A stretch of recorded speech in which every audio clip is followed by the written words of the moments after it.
Welcome to the Archive Room podcast. Faster Mai, Judith Lay here, once again opening the door to the Archive Room, Manx Radio's treasure chest of stories of island life from years gone by, told by the people who were there. So come on in, and let me take you for another gentle stroll down Manx memory lane. Tonight's programme is actually the first of two on the same theme.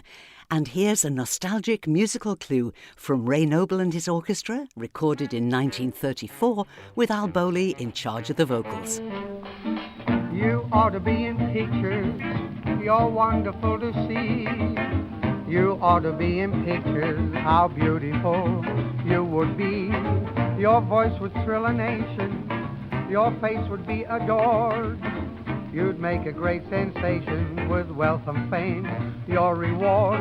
And if you should kiss the way you kiss when we are all alone, you'd make every girl and man a fan worshipping at your throne. Daddy-daddy-daddy-do, you ought to shine as brightly as Jupiter and Mars.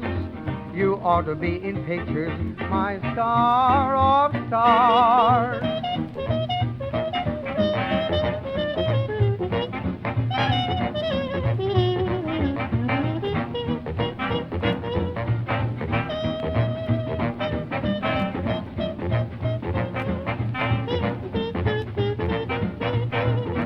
You ought to be in pictures, and award yourself 10 bonus points if you listened to that and said, cinema.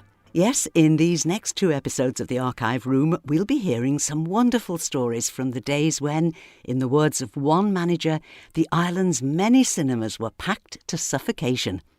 Tonight, we'll hear from cinema goers, from cinema managers, and from Fred Moore, who looks back to 1946 on the challenges, but mostly the comedy, of working with the crew on the making of I See a Dark Stranger, a World War II spy drama filmed on the island starring Deborah Kerr and Trevor Howard. And to this day, it's still described by film buffs as suspenseful as Hitchcock, but with a touch of humour and romance.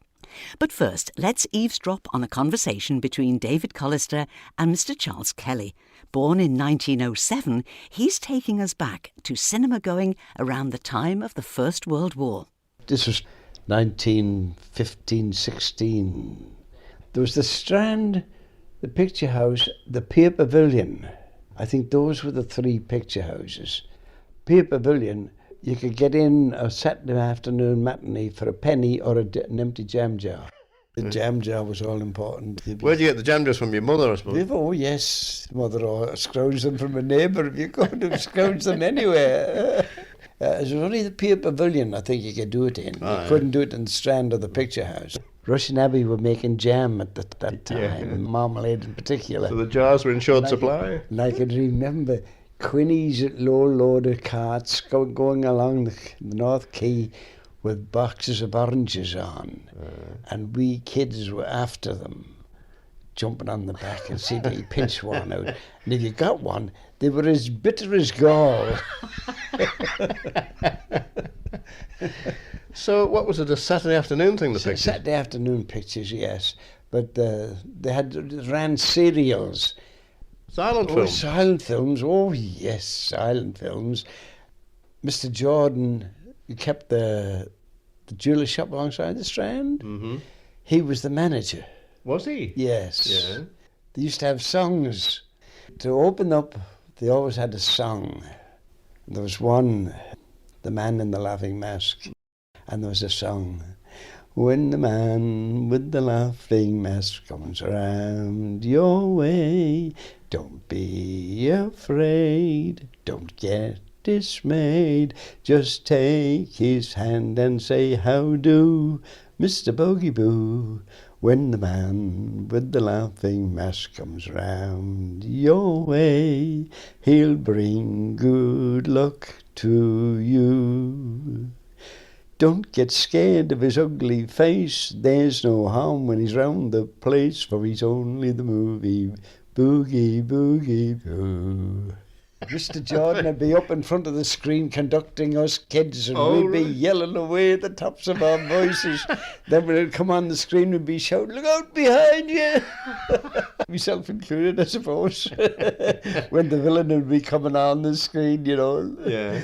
And the pianist would be playing away like Billy O. Yes. Yes. And then of a night time, between the two houses every night, one 6:30, the other was at 8 o'clock. But the roof would slide open to ventilate the cinema. Did it? Yeah, and you could feel the hot air going up and the cold air coming in. Yes. Oh, lovely. Really? Yes. Yeah. You can see the smoke going out into the night sky. The films didn't have film stars in those days, did they? Oh, yes. Oh, yes. Bill Cody, Tom Mix. There was another one, Lewis Stone. He was an English actor. Yes. Lewis Stone. Pearl White. Oh, yes. Do you remember her? Now, Pearl White was getting tied to the railway tracks on the train. Yes, coming on. or on the sawmill. Circular saw would be coming up to her. The kids would be shouting. And there was a song about her, was there? Oh, yes.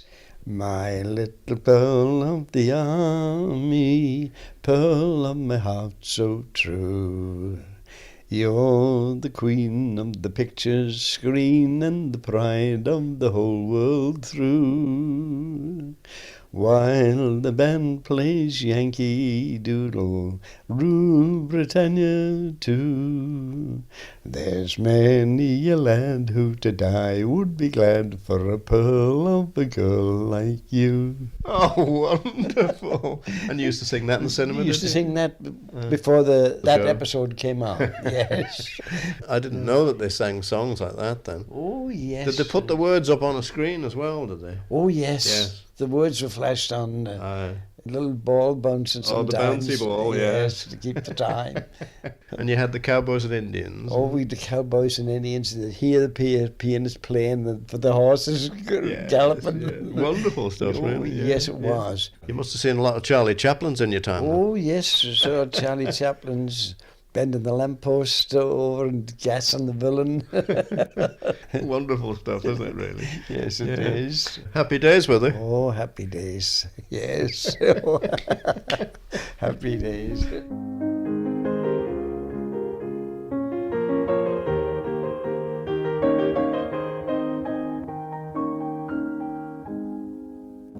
Now, what about the west of the island? Was there ever a cinema in Peel? Eddie Leece has the answer. You know, we had a cinema in Peel, 1920s. Saturday afternoon, pay a penny and go down to the hut which stood where Dickie Crane now has his car showroom. And this was run by... Did you ever hear of Howard Hughes? Oh, yes. What, the American Howard Hughes? No. This was the Peel Howard Hughes. No. He wasn't a Peel man, but he and his wife, they were a bit eccentric. They walked round the streets of Peel all dressed up as if they were taking part in a film, you know. Yes. And I believe that they had been on the stage at one time. But Howard Hughes, he used to have a little projector in his shed out there at the back. He used to have these old cowboy films, black and white, you know. Absolutely marvellous it was. And also, he used to have Pierrots in the summer for the visitors. Where would they be? On the sand, just in front of the Marine Hotel there. Yeah. In fact, we got a photograph down in the museum of the stage there, everything, chairs and everything out in the front. Yeah. As popular as could be, you know. He was absolutely marvellous, was Howard Hughes, and he ran this little picture place. And so, from cinema goers, let's hear now from cinema managers. Here's David again, in the company of two cinema managers employed by the Palace Company. They're Charles Draper and Laurie Kissack. Well, let me begin with you, Charles, and ask you when you got into this cinema management with the Palace Company, because you'd had experience in the world of films before you managed cinemas here, didn't you? Yes, Tell me about that. Well, when I left school, I joined the Western Electric Company, who were a company manufacturing and installing sound equipment in studios as well as projectors in cinemas. And after I'd learnt all about wiring and things like that. I was appointed as assistant to their resident engineer installing sound equipment in Denham Studios. Really? And we used to work on the first films being shot using mostly portable equipment because the final equipment hadn't then been installed. And it was quite interesting for a young man to meet all these film stars and chat to them like any other member of the staff. So you came to the Isle of Man to work here at some stage, and I remember seeing you in the Strand Cinema most of all, I think. Yes, that's right. I was here during the war for two and a half years at Valkyrie. And when I returned to the Western Electric Company after the war, I couldn't find anywhere to live adjacent to film studios. So I decided to come back to the island. I'd made lots of friends here, and I was appointed as manager of the Strand Cinema when I arrived, May 1946. I used to work as manager of the Strand Cinema during the summer season, and then in the winter we all moved around because the bigger buildings used to be closed, such as the Royalty and the Crescent cinemas were closed. And I then went doing the holiday reliefs at all the cinemas that the Palace Company possessed. You've been in all of them, in fact. Yes, Strand Cinema, Port Erin, the Pavilion at Peel, and the Avenue Onken, and all the Douglas cinemas. Yes. Were you a film fan yourself then? Not really. I used to enjoy some films. Very rarely did I ever see a film right through. But on occasions I used to pick out odd bits of the film that I enjoyed, such as the No Limit film, for instance. The funniest bits. I used to love going into the hall to hear the shrieks of laughter. Yeah. Well, Laurie Kissack, I remember seeing you at the Royalty. Were you primarily a cinema manager or not? No, I was only doing relief work then. I started with the company in 1935. And I was in the office, and in the summertime I worked at the Palace as a money taker or taking tickets. And when I came back after the war, I was assistant manager at the Palace with George Farraker. I was assistant from 46 up to 1957 and manager from 58 up to 65. I was more or less in live entertainment all the time. I've seen both of you fellas standing out there in your monkey suits many a time, and you had to wear these dinner suits then, did you? I mean, that was law in the Palace Company, was it? Yeah. Yes. Well, I did one night at the Regal Cinema without socks on. It was pointed out to me by one of the Osserettes in the circle. Well, how did you manage the queues? Because there must have been colossal queues in the 40s and 50s. Oh, yes. From the Strand Cinema point of view, we weren't allowed to queue in Strand Street because otherwise it prevented shoppers from looking into the shop windows. So we used to have to queue in Howard Street opposite, and the doorman used to stand over there, and I used to send people across to him, and they queued down Howard Street and then along the promenade, and on some occasions round the next street where the butcher's is on the corner of Strand Street. Yeah. I could see the end of the queue forming at the end of Strand Street. What, queuing even in wet weather as well, was it? Yes, I remember one night I was doing one night relief. It was a Saturday night. It was pouring rain. The first house was full, but at the Strand you could push everybody out through into Market Street, through the back, you see. Yeah. So I filled 2 waiting rooms with maybe 100 people in each. Yeah. And I decided to bring some people in on the staircase, standing 2 together, you see. And that was about 7:45, with the show finishing at 8 o'clock. And everybody was just hinky-dory. And the building inspector walked in, and he had me. Well, he'd be like the fire officer today. Reported. Oh, you reported, were you? Yeah. Yes. On the carpet next day, was it? Yeah. But the people who I let in out of the rain were very pleased that I'd done so. Yes. Well, you must have met some of the film stars over the years. I know, Charles, that Anna Neagle came to the island several times, but Yes. she came for film premieres sometimes, didn't she? Yes, that's right. It was due to Billy Hughes, the cinema manager, in charge of all the cinema side. He was friendly with Herbert Wilcox, who was Anna Neagle's husband, and produced the films. And it was due to their friendship that they used to show their films first as a world premiere in the Isle of Man. Being a cinema manager, though, it wasn't really a glamorous job, was it, I'm sure? Not really, no. We used to go through all the seats after the show. The object of it really was to see that there were no cigarette butts burning there. The operator used to do the circle and I used to do the ground floor. Yeah. And as well as looking for the cigarette butts, we also looked for lost property. And on one occasion I remember seeing what looked like a bag of sweets, and I picked this up and looked in it, and there was a piece of toffee with a full set of noshes stuck in it, and they were never claimed. Oh, dear.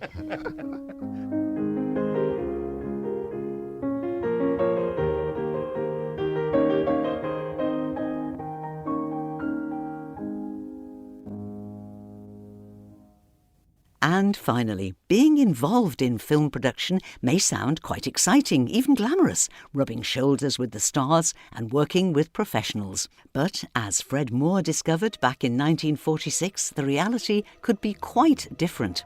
He got the chance to work on the making of I See a Dark Stranger, a World War II spy film starring Deborah Kerr.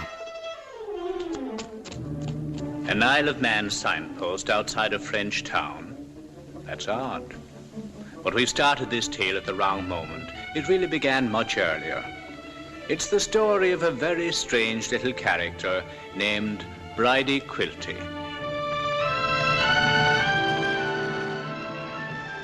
The story was actually set in Ireland in a fictional town of Ballygarry, but the filming was done in various locations all around the Isle of Man. Here, Fred describes how he first got involved. They got hold of my employer to see if they could hire the van because the camera was on a big stand on rubber tyres. Yes. So they engaged the van for the fortnight and I was the driver sent to do this work. Moving their gear around. Yes. And the headquarters was in the electric tram sheds at Derby Castle. And after the first day, and I'd had all this equipment aboard, we had to carry big planks put down for the camera to run on when we were working on rough ground. So I said to the producer, would it be possible that I could leave this stuff on the van of a night and save me unloading and loading every day? And he said, if it's locked up, fair enough. Well, we were in several locations. I remember one, it was rather amusing. You know the Orrisdale Road near the Blackboards? Mm-hmm. We stopped there one morning, and I don't know what the reason was or what they were going to do. But the first thing they ever done when we got to a location was send somebody off for tea and cakes. And they sent a 5-ton lorry that day off to Castletown to get tea and cakes. Well, while we were there, this is rather amusing bit. There was a man came along the road with a cow on a rope. And the director said to me, what's that man bringing a cow along the road on a rope for? I said, he's going up to that farm to see Mr. Cow. And that was Orrisdale Farm. Yes. Well, the farmhouse is one side of the road, the yard was the other. They trotted off up and I meet with them behind the man with the cow. And it was the daughter of the farm that came out to let the bull out. And there was our fellas in the gateway of the yard with their cameras taking pictures. But why we were ever at that location, we stood there for a couple of hours and then away. Well, the next place I was with them, we went down the Sound Road. We didn't go as far as the Sound. About halfway down, we opened the gate, turned left, and went in across the field, and they were taking pictures in on the rocks over there. And then another day, we were at the Nyabel. And what was to happen, Deborah was to come in a fishing boat to the Nyabel, and she was to be put on a rowing boat and rowed in. And while this was happening, in the little cafe on the corner at the bottom of the Nyabel there, Mrs. Clegg had it. They lived in the thatched cottage. It was all laid out for our lunch. And just as we were starting the launch, the director shouted, "Break!" And when they break, you break. Everybody moves. And what had happened was it was too stormy for Deborah to be rowed ashore. So we had to go back to Peel. Left the lunch. Fenella Beach. We went all into Fenella Beach and up on the cliff there. And she was to tip her grandfather over the cliff. It was a dummy, of course, in a wheelchair. Actually, she didn't do that job. The assistant director put her mac on, rolled his trousers up, put her scarf over his head. Yeah. And he'd a rope around his waist in case he happened to go over as well. And I had the other end of the rope hanging on in case he went over. At Union Mills, I don't know whose pony and trap they had, but they came down through the village in the pony and trap. They stopped at the top of the steps. Those days it was steps going down to the station. They made a slipway after. And she was to go down and get in the train. But there was a few slip-ups, apart from waiting for weather, hours sometimes, doing it over and over again. And when they got the perfect weather, right at the bottom of the steps, there was a urinal facing the steps, gents. And they got a perfect picture, and just as she got down there was a chappie came out of the urinal buttoning his trousers. Well, that had to be scrapped. Then they got another fairly good picture with weather, and the guard put her in the coach, the railway coach, and instead of going back to his own brake van then, he got in with her. Well, that spoiled that, so it had to be taken again. They eventually got it right. We didn't see George Hogg, the station master, in the film at all. I don't think he was in it. He was too peeved that they turned his station into an Irish station. He didn't like that? Well, I was sent out beforehand to cover up Union Mills. And if you remember, under the wall, as you look over the wall from the road, there's this three legs, yes, made in stone. In spa stone. Yes. From the Stony Mountain. And I had to cover that up with artificial grass. And he was such a nice man. He was my next door neighbour, always pleasant. And he blew up this day, and nobody turning my station into a bloody Irish station. And he wouldn't let me work, so I had to ring for the producer to come out and sort things out. There was some doubt, I think, about whether Deborah Kerr was on the arm, but she definitely was. Oh, Deborah was there, yes. She was only about 19 or 20 then, lovely girl. Well, then there was a job at Laxey. They wanted 2 soldiers to get in the tramcar with her at Laxey, and they were going to pay £2 to each soldier to do this. Well, I've been in the Home Guard and had the military uniform, and I said, well, I'll do that, and I'll bring a mate. But it ended up we weren't allowed to. They had to have soldiers, regulars. They got regular soldiers from headquarters garrison at Marathon. Which hotel was used on the front, Fred? They were using the Athol. And did it last just a few days, or was it weeks? Or? I was about 2 weeks running around with them, yes. Because there was an awful lot of waste time, waiting for weather. And in the finish, we all reported at the Athol one morning, as usual, 9 o'clock in the morning. And they were all getting in taxis heading for the boat. So I said, what's happening? And Phil in charge said, the weather's too bad, we're going to finish it in Ireland. They just left like that? Yes, it was to be in an Irish picture anyway. And they said, we'll finish it in Ireland. And the paymaster said, we've left money for you people to be, tips, I suppose they meant, for doing the work, but we never got a halfpenny. So that ended that.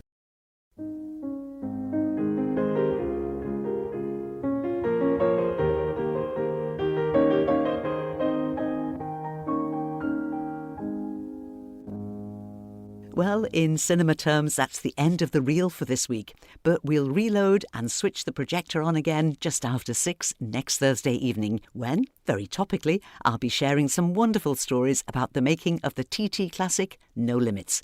The voice of George Formby, some very honest revelations from his co-star Florence Desmond, and some cracking stories from Jack Cannell, father of TT commentary legend Jeff Cannell. And so, as we gently close the door to the archive room, just for now, this is Judith saying thank you for your company this evening, whilst I, as always, leave the last word to our favourite radio rambler, Howard Hampton. Till next week, so long, yes, sir.